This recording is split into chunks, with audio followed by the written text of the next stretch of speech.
Yosef, você acredita que o Yosef, vamos dizer, numa relação...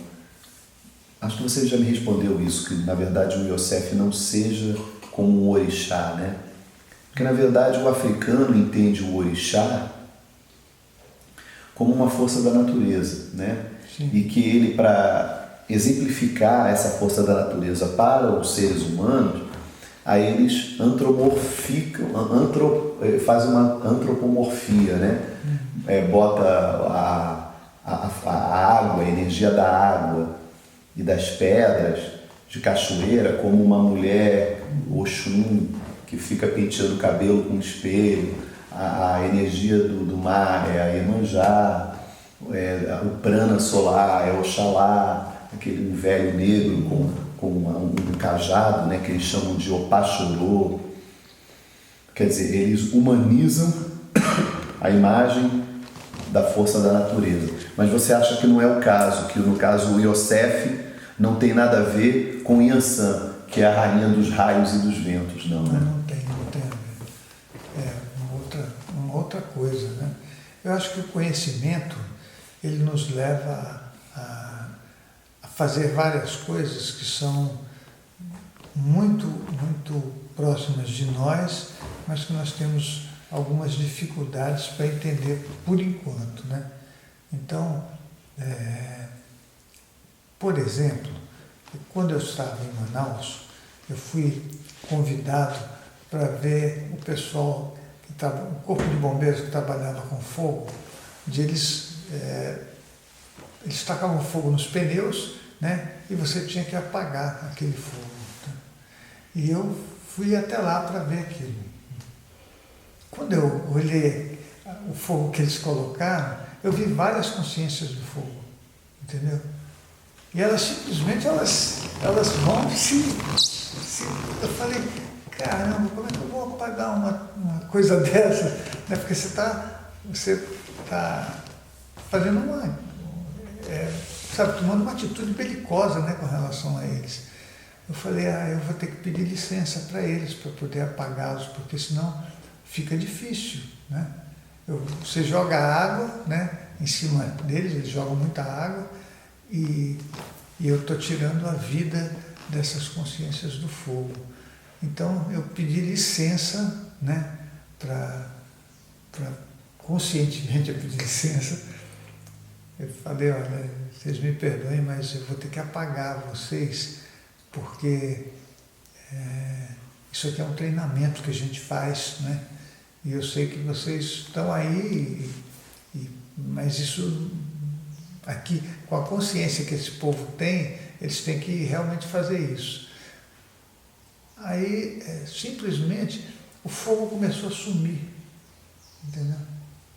Antes de eu jogar água, começou a desaparecer.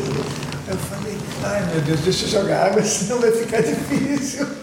Aí eu comecei a jogar água num lugar onde não tinha mais fogo, né? E aí eu fui andando, e eles foram sumindo, entendeu? E eu fui jogando. Aí quando terminou, eu falei, desculpa, né? Porque não dá para você tirar consciências de um... Mas vamos dizer, meia hora atrás, as consciências não estavam ali, porque eles não tinham acendido o fogo. Sim. Mas elas estavam vivas, essas mesmas consciências? Elas estavam... Em outro plano? Elas estavam lá em outro plano, entendeu? Aí elas puderam se manifestar aqui, fisicamente. Aí você tem que tirar elas, você tira a manifestação delas, é uma coisa... Para mim, naquela época, eu devia ter acho que uns 27, 28 anos de idade. Devia ter isso, não lembro. Aí, para mim, foi um negócio indigesto, né? Falei, putz, vou apagar esse fogo, eles estão aí se manifestando. E dava para ver as consciências se manifestando. Você consegue vê-los, quer dizer, eu conseguia vê-los, né? Aí eu falei, mas que coisa mais absurda. Mas eles sumiram daí, né? Mas é uma coisa que eu vejo que o universo ele é muito completo, entendeu? E a manifestação das coisas acontece na nossa dimensão ou fora dela, mas está acontecendo o tempo todo. Então, se você permitir, elas passam a acontecer aqui também. Como uma consciência do fogo. Como uma consciência do fogo. E assim como o Yosef é uma consciência do vento, você chegou já a conhecer pessoalmente algum ser humano que se identificou no passado como que ia virar uma consciência do fogo, ou que já era uma consciência do fogo? Quando você vai se relacionando com essas coisas, você vai descobrindo outras, né? A consciência do vento, eu consegui ter um contato com ele, mas a consciência do fogo não foi uma pessoa que eu conheci, entendeu? Mas eu consegui conversar com o próprio fogo. Então, para mim isso foi eles conseguem falar com você de uma forma que é simplesmente muito mais rápida do que a nossa, né? E como é que eles chegaram a ser isso, né? Então, no incêndio que aconteceu, eu fui lá falei, putz, mas está acontecendo um incêndio aqui, como é que pode uma coisa dessas, né? Isso lá em Manaus. Aí eu falei, vocês têm que me dizer por que vocês fazem isso. Eu perguntei para eles, eu disse para eles, né? E aí, rapidamente, eu ouvi as vozes que diziam para mim o que estava acontecendo. Eu falei, caramba, eles estão falando comigo, né? Estão me dizendo o que está acontecendo. E eles estavam ali porque eles estavam eliminando um monte de coisas que estavam feitas erradas, né? E que eles só agiam naquela situação. Simplesmente eles queimaram toda uma região, né? Eu falei, como é que pode isso? Depois é que eu fui entender, quando eu cheguei na minha casa, eu fui entender. Eu falei, caramba, eles fizeram uma coisa coerente mesmo, sabe? Então, quando um avião cai, você fala, pô, mas o avião caiu por que motivo? Não, tem um motivo. O vento, ele te tira do ar mesmo, né? Porque você tá fazendo coisas contra ele. O fogo é a mesma coisa, a água é a mesma coisa. Você vai ver que tem enxurradas violentíssimas. Você fala, como é que esses caras podem fazer isso? Claro, tem consciências que fazem essa água vir e acaba com uma cidade inteira, né? Mas tudo isso tem inteligência por trás. Então, a consciência do fogo, ela é uma consciência que ela se manifesta, ela não é uma só, ela é uma consciência grande que administra várias consciências, né? E essas consciências, elas podem se comunicar com você. Mas é óbvio que você tem que ter ouvidos para elas, né? Senão, como é que você vai falar com uma consciência da água? Você não consegue, né? Mas se você tiver com o coração aberto, sem nenhuma arma, você não pode ter nenhum armamento, você não pode ter nenhuma raiva, né? Isso já aconteceu comigo no Igarapé, em Manaus, né? De eu ir mergulhar, eu contei isso para Gajo já, eu tinha que mergulhar, eu falei para o meu pai, quanto tempo o senhor fica? Ele falou, meu filho, não dá para ficar mais do que 1 minuto e meio, 2 minutos, não é possível. Debaixo d'água? Debaixo d'água.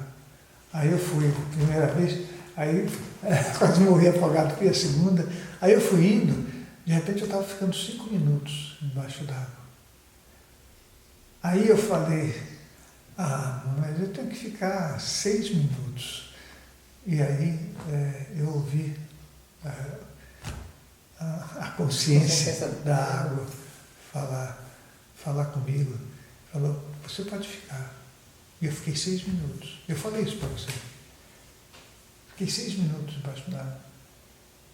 Aí eu falei, como é que eu posso me relacionar com isso, né? Com a água, com o fogo, com o ar? Tudo isso são consciências. A gente precisa aprender a se relacionar com eles para não ficar destruindo com eles as coisas. Porque nós fazemos isso, né? Pega o fogo para matar um monte de pessoas, isso a gente faz, né? Explodindo bombas, isso não tem cabimento fazer isso. Mas, então eu consegui ter contato com a água. Quando eu tive esse contato, eu falei, isso daí para mim foi uma maravilha, né? Eu falei, caramba, eu consegui ouvi o que eles falaram para mim. Isso significa que talvez eu pudesse ficar 10 minutos. Eu pensei comigo, talvez eu possa ficar 10 minutos embaixo d'água. E eles vão me receber como ele me recebeu por 6 minutos. Né? 6 minutos embaixo d'água não é muito fácil de se fazer. Né?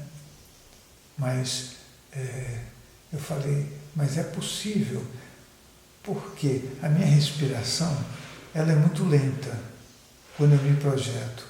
Então eu passo a ter um batimento cardíaco entre 18 e 20. Meu batimento cardíaco não é 60, 65, né? Se eu diminuo ele para 18 e 20, eu já conseguiria ficar mais tempo embaixo da água, certo? Eu vou consumir menos oxigênio, muito menos. Né? Eu falei, caramba, então os caras que lá na África ficam 15 minutos embaixo d'água, eles devem ter entrado em contato com essas consciências para poder fazer isso. Ou essas consciências permitiram que ele faça isso. Né? Então, o fogo, são consciências que, se você se relacionar com eles, eles vão poder te permitir algumas coisas. Inclusive para você estar dentro do fogo e não se queimar. Quando teve coisa lá ali na Praça da República, qual era o nome daquele? Joelma. Eu fui lá, eu estava lá, quando teve incêndio no Joelma. Aí eu fui até lá, eu sentei no banco, estava lá embaixo, eu falei, putz, e tinha um cara que estava assim do lado de fora, ele estava parado lá, de paletó e gravata, e ele estava para morrer, né? Eu falei, caramba, eu acho que eu posso ir até lá. Eu sentei e fiquei assim, eu saí do corpo, fui até lá em cima, né? Aí, novamente o fogo. Né? E eu falei com eles, eu falei, eu peço para vocês a permissão de eu poder salvar algumas pessoas aqui, né? Eles me responderam, simplesmente me responderam, você vai por aqui. E eu segui, eu apareci para um grupo de pessoas, peguei a mão de uma moça que estava lá, só minha mão ficou dura, o resto estava tudo, só viam, não dava para, entendeu? O resto era tudo holograma. Eu peguei a mão dela e falei, vem por aqui, que eu sei por onde sai. Aí saí puxando a pessoa, né? Fui levando ela para uma escadaria e o pessoal todo atrás e foram até que saiu todo mundo. Aí eu falei, caramba, agora eu preciso tirar aquele cara que está lá em cima, né? Fui até lá, né? E falei com ele, mas para falar com ele não foi muito fácil, porque não dava para eu me materializar no ar, né? Então eu falei para ele um som, só transmitir o som. Falei, você entra e você vai seguir tal caminho, né? A minha sorte é que no momento em que eu estava falando com ele, as escadas subiram, entendeu? Aí eu falei, as escadas. E ele desceu pelas escadas. A escada magia. Aí eu falei, puxa, mas que felicidade a minha, né? Porque ele precisava ser salvo. E ele foi salvo pela escada magia. Caramba! Mas se ele lembrar da minha voz, né? Ele vai falar, quem será que falou aquilo, né? A minha voz não podia ser diferente, não é diferente, né? E eu falei com ele. Então, mas eu fiquei lá, fiquei tentando salvar outras pessoas. Né? As consciências do fogo, elas podem te atender, podem te respeitar, mas você precisa, né? Você precisa ter uma posição de dignidade interna, sabe, de respeito interno, para que eles possam ver em você alguém que é íntegro, e aí eles falam, essa consciência nós não podemos destruir, nós temos que respeitá-la, né? E aconteceu isso no Joelma, imagina. Caramba, bicho. É uma coisa fantástica para mim, porque eu consegui fazer isso. Eu falei, puxa vida, eu fiquei agradecendo depois, porque eu falei, isso não foi uma brincadeira, isso não foi uma bobagem. Eu estava sentado lá embaixo, eu levantei depois, olhei para aquele fogo, agradeci a eles, entendeu? E eles iam abrindo o caminho. Abriram, queimaram tudo, né? Queimaram tudo. Eu digo, quando as pessoas precisavam passar, é como se eles abrissem o caminho. Sim, eles né? abriram o caminho mesmo, abriram o caminho. Foi fantástico. Eu falei para ela isso.